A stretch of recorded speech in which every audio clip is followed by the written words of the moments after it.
我们今天的懒人包就开始吧。开始前一样，记得按赞、订阅还有分享。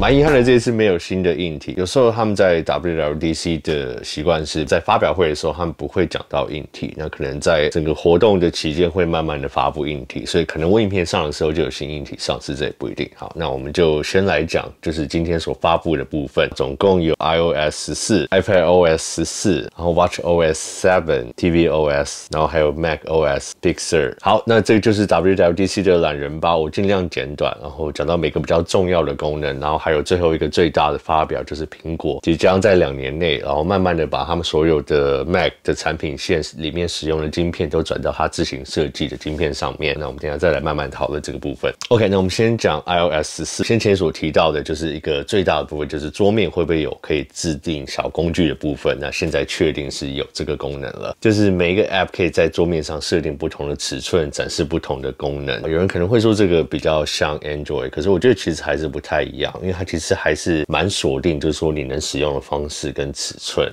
然后当然我相信就算是第三方的 App 在要可以使用的时候，苹果也会很强制性的就是锁定一些尺寸啊跟使用摆设的方式。然后这里面有一个我觉得比较有趣，就是说它可以有一个今日小工具的部分，那就是说它是一个小工具的部分，可是它可以把你所有想要用的比较常用的小工具都放在同一个视窗内，然后你可以去滑动它，去看到不一样的工具列。那或者就是说它会依人工智能，然后依你每天使用的方式，自动在不同的时间展示不同的工具列给你。那其实还有另外就是说它 App 排列的方式，那现在说会有一个整个排序列出来，可以让你去搜寻不一样的 App。还有另外一个功能就是说它可以直接把 App 依照种类那分成一个更大的一个 folder 档案夹，让你可以更清楚的看到依不同种类的 App， 然后你可以去点开看到里面的 App。那还有另外一个更方便的方式，譬如说你下载很多 App， 然后你桌面变成很多页，很多不一样的 App 排在那里，现在就有选择可以把不同的桌面隐藏起来。然后你就可以，譬如说你可能有6个桌面，你就可以把它一次展开来，然后看到说这个桌面里面每个桌面里面有什么 App， 然后有一些你觉得不常用啊，你譬如说那些 App 你都是依赖搜寻或是你直接去叫出来的方式，那你就可以在这个地方把你那个桌面的 App 把它整个隐藏起来，那这样你的桌面就会变得更简化，譬如说简化成2页或3页。OK， 那再一个功能他们叫做 Picture in Picture， 如果在看影片的时候，目前它所展示的是在 Apple TV Plus， 在看电影或看他们的影片啊，再来会不会有 YouTube 啊或第三方的功能，我相信应该也会有。说你可以看影片，然后把它抓出来，然后同时在你的 iPhone 上面使用其他的功能，然后影片还是同时可以播放，你可以去调整它观看视频的影片，那你也可以把视频先关起来，然后一样只有听到它的音频。那下一个我们讲的就是 Siri， 它不会占到全桌面，你叫出 Siri 的时候，它下面会有一个小小 Siri 的图示会出来，那你进行搜寻的时候，它所展现出来的结果上面就有一个小视窗会出来，所以它就不会那么强制性的去覆盖到你整个手机的画面。然后当然你也可以同样直接用 Siri 来传声音讯息啊，就是你不用再跑到讯息里面，可以直接叫 Siri 说传一个声音讯息给谁。然后再来就是在翻译的部分， Siri 也会有更强大的翻译的功能。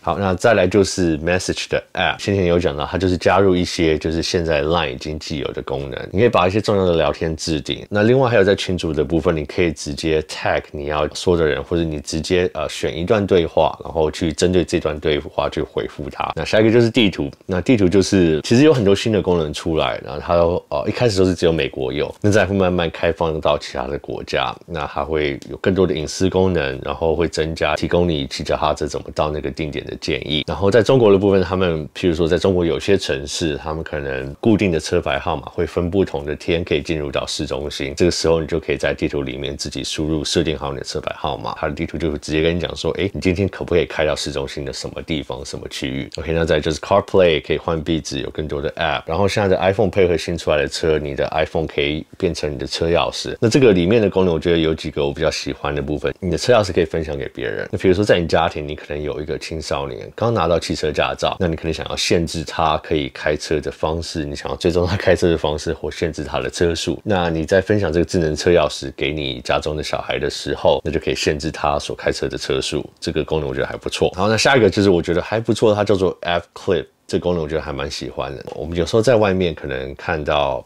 比如说你要租脚踏车啊，或者在一个餐厅所要使用的 App， 你可能并不想要为了这个小功能去 download 一个整个 App， 慢慢的等它，然后去使用里面一个小功能，然后还要设定你的账号。所以现在 App Clip 它可以把这个 App 里面其中一个在这个情况下需要使用的功能缩小于一个简化版，那它的尺寸会在10个 megabyte 以下，然后再配合就是说 NFC 可以直接感应扫描，或是 QR code 的方式，或者直接在网站上啊，那开发者可以直接分享，让在这个情况下需要使用的人可以不用去 download 这个 app 下来，然后使用完之后就不用再用它了。好，还有再来就是先前有讲到的，来电显示的时候就不会占全画面，它就是上面会有一个小小的一个图示出来，然后你可以选择要不要接电话。那下一个我们就来讲 iPadOS 14的部分，一样小工具的部分，这个就跟 iPhone OS 很像 ，App 里面会有更加强的功能啊。那譬如说它整个 App 的界面会更着重于它旁边有一个侧边的功能列，很多苹果第一方的 App 都会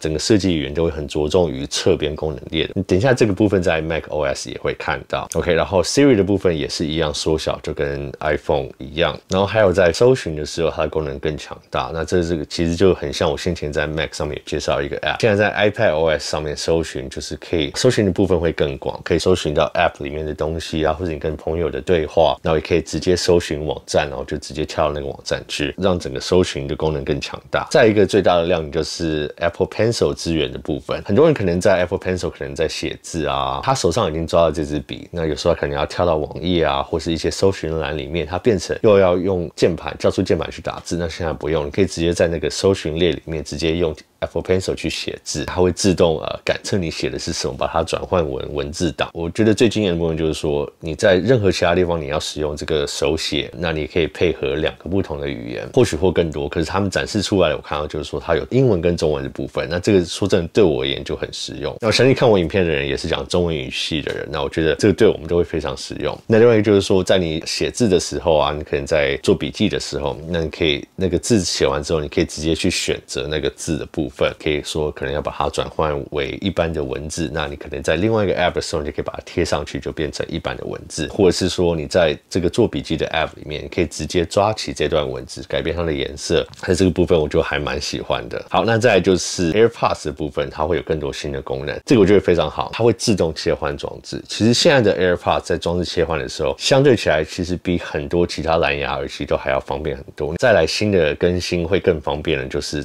它会自动侦测你在装置间的转换。比如说我现在在打字，那打一打我就放下来，然后我就转到我的电脑上面去做事情，它侦测到我现在是在我电脑上面做事情，我的 AirPods 的音讯就会转换到从电脑上面过来。同时间可能我在电脑上工作一半，那可能手机有电话来，那我选择在手机接，它的音讯就会自动再转回手机上面。这个部分我觉得早就应该有，可是真的很期待看到。然后 AirPods 还有一个新的功能出来，就是在 AirPods Pro， 我觉得这个就是为他们在要推出的 AirPods Studio 去做准备。他们说在 AirPods Pro 他们会加入一个 3D 模拟音效，它可以去模拟出一个 3D 的音效出来。这个最特别的部分就是说，它会跟着你头怎么去动，然后你装置怎么去动。譬如说你现在看的荧幕是一个固定的荧幕，是一个电视，你头去动的时候，它就声音就不会跟着走，因为这样就不真实了嘛，对不对？它的声音的方向就会锁定在那个部位。可是如果你今天看的是一个行动装置，这个时候你头动的时候，它会跟着动，那这个声音的音效的来源的模拟方式就会跟着你看荧幕的方向去动，这个蛮有趣的。但这个是他们的讲法，我觉得这个要有更好的体验，我觉得一定是需要一个耳罩式的耳机，才会更能感觉到它整个音场的一个效能。所以在 AirPods Pro 我觉得本身的音效就不是太好，那这个东西表现能多好，我觉得还是有点保留。好，那再来我们就讲 watchOS 7公开的测试版会在7月就出来，复杂功能部分会有更多的选择，同样的表面可以加入更多不一样的复杂功能。然后最重要的是，我觉得它可以自己分享你自己设计的表面，比如说你可能看到别人设计一个表面，然后你觉得它的那种复杂功能看起来是我都会用到的，那与其说你自己慢慢去找它是什么 app 啊，怎么排列，怎么去找到那个复杂功能，它可以直接按一个分享。那这个分享可以介于就是说私人间朋友跟朋友间的分享，或是有一个 app 的开发者在他们的网站自己设计出来一个很实用的一个复杂功能的组合，那他可以直接在他的网站上面有一个分享的按钮，也可以让大家直接去下载他们自行设计的这个表面。好，那体能训练的部分就是有加入舞蹈啊，各种跳舞，然后不一样的项目。然后体能训练的部分，它的名字改为 Fitness。然后再最重要就是睡眠侦测的功能，它其实除了一般睡眠侦测之外，它会提醒你，比如说你设定你10点要睡觉，可能在9点15的时候会开始跟你讲说，你10点要睡觉，那你现在可以开始做一些什么准备，你慢慢进入睡觉，比如说开启呼吸的 App， 或是开启一个冥想的 App， 可以慢慢渐进式的去调整，就是说现在开始什么 App 不要用。在进入睡眠的时候，那你 Apple Watch 的萤幕就会变暗，那就算是你触控到的时候，它显示出来的时间也不会像现在这样就是一个很亮的感觉。那在把你叫醒的时候，你有不一样的选择，比如说你要慢慢的把你叫醒，从浅眠的时候慢慢的叫醒。那另外一个功能就是说，如果你比如说你跟你太太睡在一起的时候，你不想要吵醒她，可能就会用震动的方式把你叫醒。同样的，它也会有睡眠侦测的 App 在 iPhone 上面。如果你选择不要用你的手表的话，那当然就是说可以所侦测到的心跳还有健康的部分就不会那么完整。然后再来一个就是很有趣的，我觉得就是因为这次疫情所加入的，那再来会有一个新功能，就可以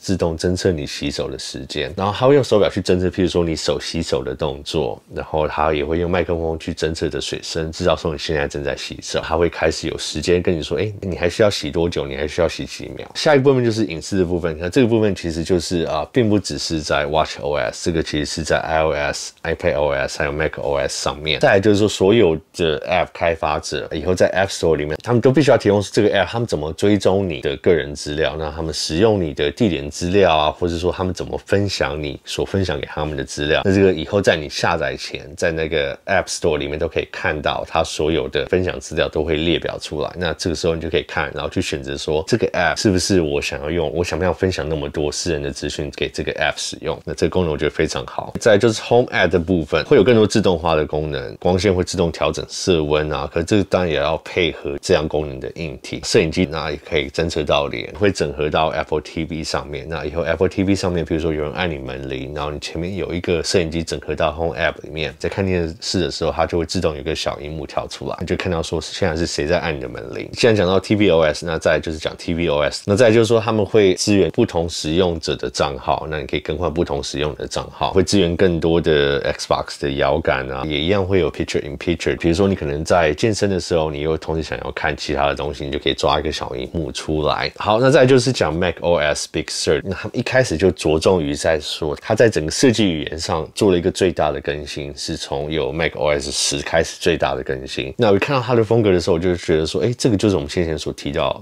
可能会有的心理针风格。我们现在以为会在 iOS 14上面先看到，那现在所看到是在 macOS 上面先看到这个风格。然后在图示方面，就是并不是像以前的拟真，可是它就心理针风格，就是说它还是有一个比较卡通可爱化的方式，那可是它又加入一些更真实的元件在里面，让你可以更清楚一看到就知道说，这个图示是什么。这次因为 Johnny Ive 先前离开了苹果，这次整个苹果整个界面上的大更新，我觉得也是就是从这一次开始，慢慢远离先前 Johnny Ive 所大改，让它全平面化。那有些东西有时候分不出来什么地方可以按，什么不能按。那这一次我觉得他们就是有点跳脱出那样的思维。喜不喜欢，实不实用，我觉得真的还是要使用过后才知道。最大的重点，这一次的 macOS 在设计上面，我觉得我们要注意到就是说，它其实跟 iPadOS、iOS 整体的设计越来越接近。你看它工具列可以调的那些选项啊，比如说你按 WiFi 啊，你按什么，它们跳出来的那些视窗，说真的，它一开始在展示的时候，我还以为是在 iPad 上面。然后在苹果第一方的 App 里面，你也看到说他们更着重于 Sidebar， 就是侧面工具栏的部分。那这个部分它整体的设计语言跟使用方式跟 iPadOS 上几乎就是一样。所以我们先前有讲到，就是说 iPadOS 跟 Mac 之间的距离越来越近。那这个也是我们下一个会讲到的部分。当然还有很多每一个 App 他们慢慢去介绍，那基本上就是跟先前所讲过的都一样。所有 App 使用的方式、功能就会3个装置就是基本上越来越接近，不管设计语言、使用功能、界面上都是一致性。好，那下个部分就是唯一的算是硬体的更新，那没有一个新的产品出来。也算有啦。OK， 那我们就来讲 ，Tim Cook 就是发表说，再来的2年的时间，他们 Mac 开始会全部转到这个他们自家设计的晶片上面。那他也有展示出他们自家设计的晶片的效能有多好。然后基本上到后来展示出来就是说，他们这一次发表会里面，所有里面使用 Mac 所展示的东西，都是在这个新的苹果自家处理器上面的 Mac 上面所展示给我们看。然后我们第一个看到的，他们所展示出来的 Mac 里面使用的是 A12Z 的晶片，那就是跟现在新的 iPad Pro 上面是一模一样的晶片。其实也像先前所讲到的，有些比较大的一些软体开发商，其实很早就开始着手于这一类的软体的转换。基本上像微软、Microsoft Office 的系列，那基本上它有展示，就是说在使用上也是非常的顺畅。另外一个最大的就是 Adobe， 他们展示出来就是有 Lightroom 还有 Photoshop， 然后整体的表现当然就是说苹果展现出来给我们看的一定是最完美的一个状况，所以目前看起来真的是还不错。那更多的测试啦，他们其实再来会有这类的硬体先发给开发者去使用。那我觉得我们会看到更多开发者去试用不一样的软体这一类的影片出来，我们再就可以再看看，就是说，是不是真的像苹果所展现的这么好，这么顺畅？那他们所展现还有一个让我最兴奋的部分，那就是说他们的 Final Cut Pro 基本上也为这个架构所开发好了。那虽然说它软体已经为了这个晶片已经设计好了，是不是代表说 Final Cut Pro 这个就会在 iPad Pro 上面就会出来一个一模一样的版本？觉得这个还不一定，可能还不会那么快。可基本上就是说他已经准备好这个方式了。那像 iPad Pro 有支援滑鼠，所以我但是也蛮期待看到这个部分。然后另外一个部分就是很多人所担心的，就是一些比较专业的软体啊，那它可能不会那么快就是为这个新架构去开发。苹果他们的方式其实就跟先前从 PowerPC 转到 Intel 的方式一样，他们有一个 Rosetta 的软体，那这次是叫 Rosetta 的第2代。那它所展示就是在这个 A12Z 的 Mac 上面使用一个 3D 绘图的软体 Maya。我以前有使用过 Maya 很短一段时间，那我也不太能确定说它所展示出来的是不是一个承载很重的一个画面。看起来以我当年的了解，这个应该算是以我们先前对 ARM CPU 的一个体认哈，那我觉得跑 Maya 可以跑到这个程度，看起来是还不错，而且它还是只是用一个语言翻译的一个软体里面去这样做。那至少我个人所需要使用的软体上面 ，Adobe 已经开始做了，用最多的其实就是 Final Cut。以我个人的部分，我是不用担心。那因为这个是苹果原生的软体，他们一定会为它做到最好。那如果你所使用的软体会有比较多高端工程类的啊，或是专业类的软体，那我觉得这个你可能就要先研究一下，先了解一下这个是不是在这个新的 Mac 上面的使用的体验感会像真的 Intel base 的 CPU 这么好。那如果没有办法的话，你可能就要再等一段，这个阵痛期可能会再拉长一点。那他们还有展示说，因为现在既然就是说他们 CPU 的架构都一样，可以在直接新的 Mac 上面直接跑，就是 iPhone 或是 iPad 的 App 在上面，那还可以直接展示出来。那其实跑起来当然就像原生的一样。然后目前第一个就是还不是对消费者所销售的第一个，就是只是给开发者使用的第一个硬体是他们用 Mac Mini，然后里面装进这个 A12Z 的晶片，应该就算是第一台。可是这个并不是一个对市面所销售的产品，那这也不代表就是说再来他们出来第一个对消费者的产品会是这个 Mac Mini。好，那今天这个懒人包我就尽量简短，可是还是很长，因为它发表的东西还是太多。最后的问题我就想问你们，就是说，这次你们觉得最大的亮点是什么？你们觉得让你们最兴奋？那当然可能有很多项，所以我想听听你们对这一次的发表会，你们看到觉得最惊艳，或者最期待，或者最喜欢的是什么部分？OK， 那今天的懒人包就先到这边，那我们下次影片见喽，拜。